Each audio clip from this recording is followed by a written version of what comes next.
Pagbasa mula sa gawa ng mga apostol. Minsan, ikatlo ng hapon, oras ng pananalangin, nagpunta sina Pedro at Juan sa templo.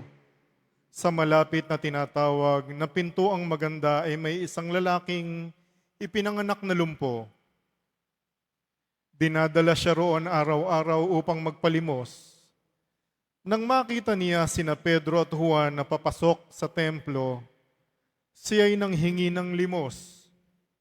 Tinitigan siya ng dalawa at sinabihan ni Pedro, "Tumingin ka sa amin."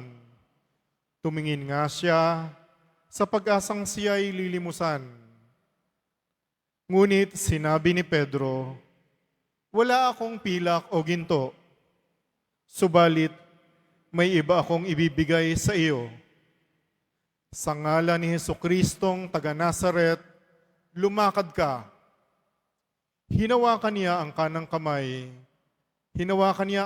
kamay ng lumpo at itinindig.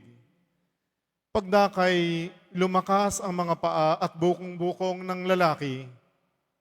Ito'y napalukso at nagsimulang lumakad. Palukso-lukso siyang pumasok sa templo kasama nila at masayang nagpupuri sa Diyos. Nakita ng lahat na siya'y lumalakad at nagpupuri sa Diyos. Nang gilala silang makilala nilang siya ang pulubing dati nakaupo sa pintuang maganda ng templo.